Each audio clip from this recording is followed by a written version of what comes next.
So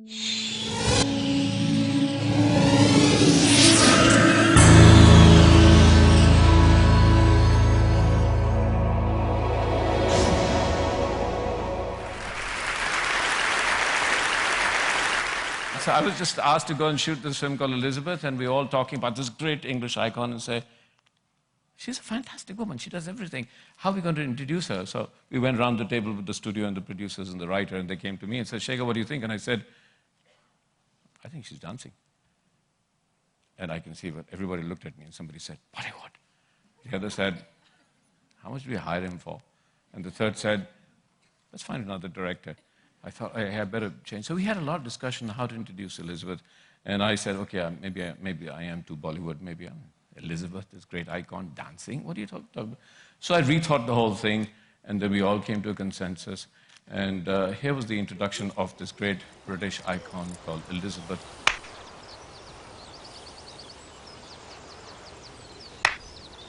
May I join you, my lady?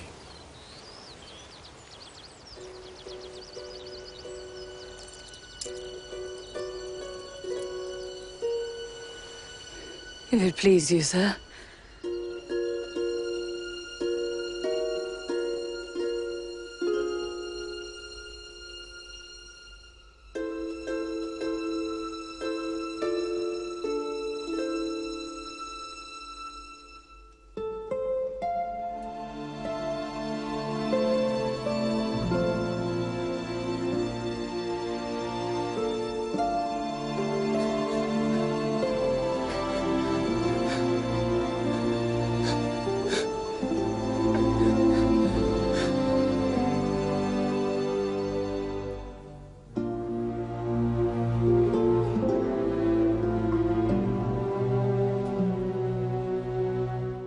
So she was dancing.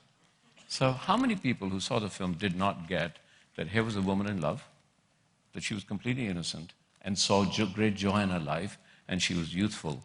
And how many of you did not get that? That's the power of visual storytelling. That's the power of dance. That's the power of music. The power of not knowing. When I go out to direct a film, every day we prepare too much, we think too much. Knowledge becomes a weight upon wisdom. Simple words lost in the quicksand of experience. So I come up and I say, what am I going to do today? I'm not going to do what I plan to do. And I put myself into absolute panic. It's my one way of getting rid of my mind. Getting rid of this mind that says, hey, you know what you're doing, you know exactly what you're doing, you're a director, you've done it for years. So I've got to get there and look and be in complete panic. So it's a symbolic gesture. I tear up the script. I go on there. I panic myself. I get scared. I'm doing it right now. You can watch me. I'm getting nervous. And I say, I don't know what to say. I don't know what I'm doing. I don't know what to go there. And as I go there, of course, my AD says, you know what you're going to do, sir? I said, of course I do. And the studio executives there and say, hey, look at Shekhar. He's so prepared. And inside him, I've just been listening to Nusrat Fateh Ali Khan because he's chaotic. I'm allowing myself to go into chaos. Because out of chaos, I'm hoping some moments of truth will come. All preparation is preparation. I don't even know if it's honest. I don't even know if it's truthful. The truth of it all comes on the moment, organically. And if you get 5 great moments of great organic stuff in your storytelling, in your film audiences will get it. So I'm looking for those moments, and I'm standing there and saying, I don't know what it says. So ultimately, everybody's looking at you, 200 people at 7 in the morning who got there at 6:45, and you arrived at 7, and everybody's saying, hey, what's the first thing? What's going to happen? And you put yourself into a state of panic where you don't know, and so you don't know. And so because you don't know, you're praying to the universe, because you're praying to the universe that something, I'm going to try and access the universe the way Einstein, same thing, accessed his equations, the same source. I'm looking for the same source because creativity comes from absolutely the same source that you meditate somewhere outside yourself, outside the universe. You're looking for something that comes and hits you. Until that hits you, you're not going to do this first shot. So what do? So Kate says, Shekhar, what do you want me to do? And I say, Kate, what do you want to do? You're a great actor, and I like to give to my actors. Why don't you show me what you want to do?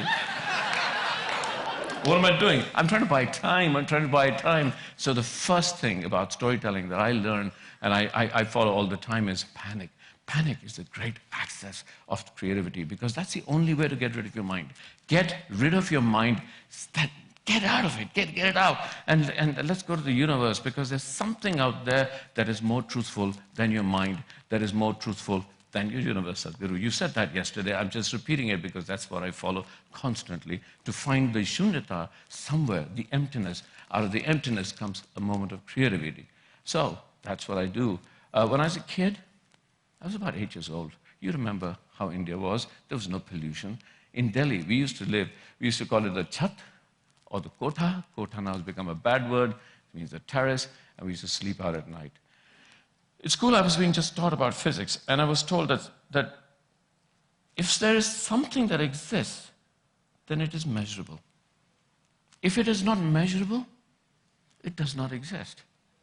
And at night, I would lie out looking at the unpolluted sky, as Delhi used to be at that time when I was a kid, and I used to stare at the universe and say, how far does this universe go? My father was a doctor, and I would think, oh, Daddy, how far does the universe go? And he said, son, it goes on forever. So I said, please measure forever. Because in school, they're teaching me that if I cannot measure it, it does not exist. It doesn't come into my frame of reference. So how far does eternity go? What does forever mean? And I would lie there crying at night because my imagination could not touch creativity. So what did I do? At that time, at the tender age of 7, I created a story. What was my story? There was and I don't know why, but I remember the story. I was a woodcutter. There is a woodcutter who's about to take his axe and chop a piece of wood. And the whole galaxy is one atom of that axe. And when that axe hits that piece of wood, that's when everything will destroy and the Big Bang will happen again. But all before that, there was a woodcutter. And then when I would run out of that story, I would imagine that that woodcutter's universe is one atom in the axe of another woodcutter. So every time I could tell my story again and again and get over this problem. And so I came over and got over the problem of, how did I do it? Tell a story. So what is a story? A story is all of us. We are the stories we tell ourselves. In this universe and in this existence, where we live with this duality of whether we exist or not, and who are we, the stories we tell ourselves are the stories that define the potentialities of our existence. We are the stories we tell ourselves. A story is so that's as wide as we look at stories. A story is the relationship that you develop between who you are or who you potentially are and the infinite world. And that's our mythology. And in telling the stories, we tell our stories, and a person without a story does not exist. So Einstein told a story and followed his stories and came up with theories, and then he came up with his equations. Alexander had a story that his mother used to tell him, and he went out to conquer the world. Everybody has a story that they follow. We tell ourselves story, and so I will go further and I say, I tell a story, and therefore I exist. I exist because there are stories. And if there are no stories, we don't exist. We create stories to define our existence. If we do not create the stories, we probably go mad. I don't know. I'm not sure. But that's what I've done all the time. Now, a film. A film tells a story. I often wonder, when I make a film, I think you make a film on the Buddha, and I often wonder, if Buddha had all the elements that are given to a director, if he had music, if he had visuals, if he had a video camera, would we get Buddhism better? But that put some kind of a burden on me. I have to tell a story in a much more elaborate way, but I have the potential. It's called subtext. When I first went to Hollywood, they said, I used to talk about subtext, and my agent came to me, would you kindly not talk about subtext? And I said, why? He said, because nobody's going to give you a film if you talk about subtext. So I said, just talk about plot and say how wonderful you'll shoot the film or the visual will be. So when I look at a film, here's what we look for. We look for a story on the plot level. Then we look for a story on the psychological level. Then we look for a story on the political level. Then we look at a story on the mythological level. And I look for stories on each level. Now, it is not necessary that these stories agree with each other. What is wonderful is, at many times, the stories will contradict with each other. So when I work with Rahman, this great musician, I often tell him, don't follow what the script already says. Find that which is not. Find the truth for yourself. And when you find the truth for yourself, there will be a truth in it, but it may contradict the plot, but don't worry about it. So, the sequel to Elizabeth, Golden Age. When I made the sequel to Elizabeth, here was a story that the writer was telling. A woman who was threatened by Philip II and was going to war, fell in love with Walter Raleigh. Because she fell in love with Walter Raleigh, she was giving up the reasons she was a queen, and then Walter Raleigh fell in love with a lady in waiting, and she had to decide whether she was a queen going to war or she wanted to die. Here's a story I was telling. The gods up there were two people. There was Philip II, who was divine because he was always praying. And there was Elizabeth, who was divine, but not quite divine because she thought she was divine, but the blood of being mortal flowed in her. But the divine one was unjust, so the God said, okay, what we need to do is help the just one. And so they helped the just one, and what they did was they sent Walter Raleigh down to physically separate her mortal self from the spirit self. And the mortal self was the girl that Walter Raleigh was sent, and gradually he separated her so she was free to be divine, and the two divine people fought, and the gods were on the side of divinity. Of course, all the British press got really upset. They said, we won the Armada. But I said, but the storm won the Armada. The gods sent the storm. So what was I doing? I was trying to find a mythic reason to make the film. Of course, when I asked Kate Blanchett, I said, what's the film about? She said, the film's about a woman coming to terms with growing older. Psychological. The writer said it's about history. Plot. I said it's about mythology.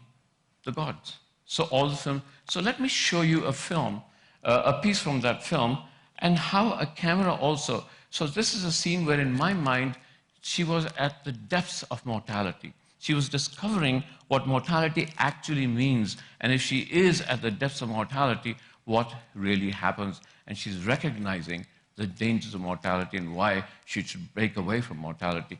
Remember, in the film, to me, both her and a lady in waiting were parts of the same body. One, the mortal self, and one, the spirit self. So can we have the second? Yes.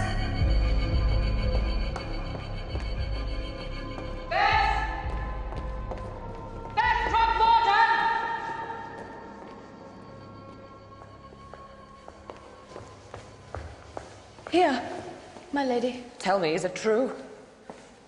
Are you with child? Are you with child? Yes, my lady.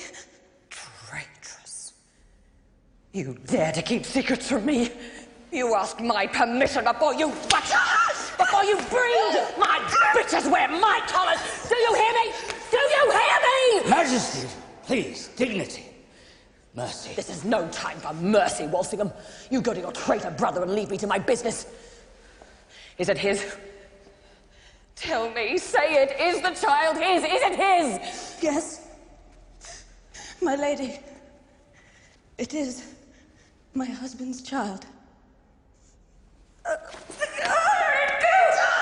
Majesty, this is not the queen I love and serve.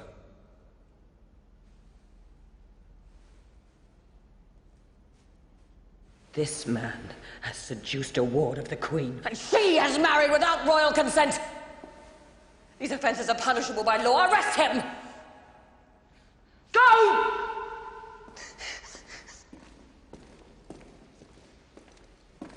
You no longer have the Queen's protection. As you wish, Majesty. Get out!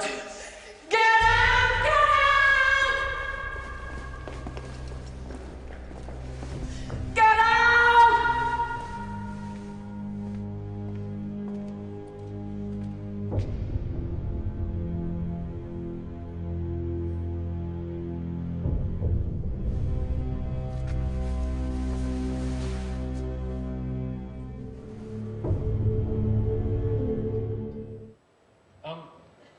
So what am I trying to do here?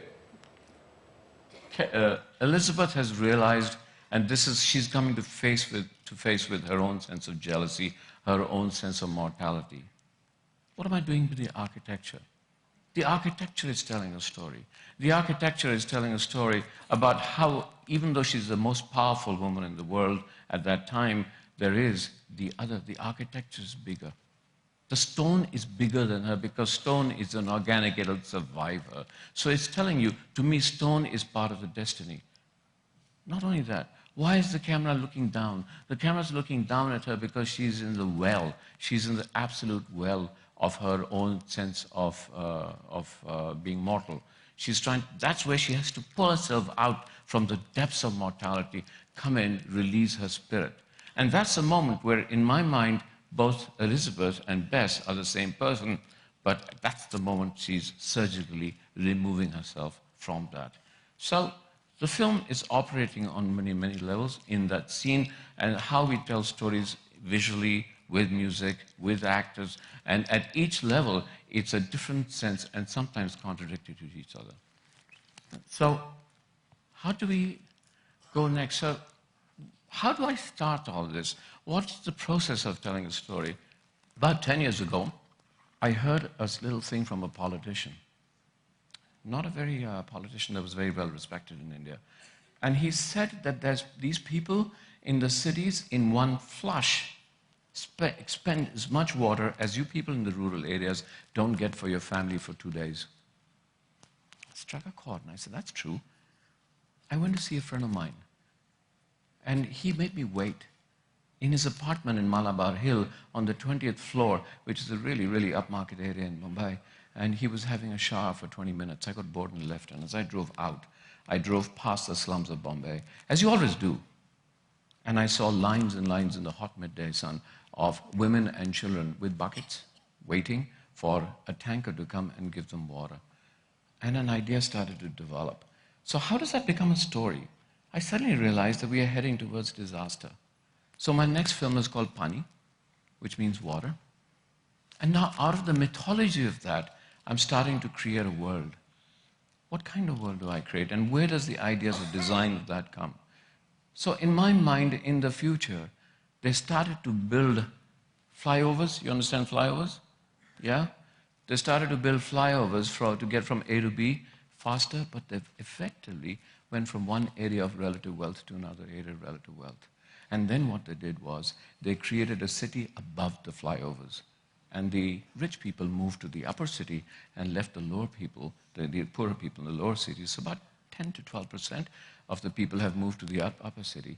Now, where does this upper city and lower city come? There's a mythology in India about, where they say, and I'll say it in Hindi, कि अमीर गरीबों के कंधों पे बैठते हैं, right? What does that mean? It says that the rich are always sitting on the shoulders and survive on the shoulders of the poor. So from that mythology, the upper city and lower city comes. So the design has a story.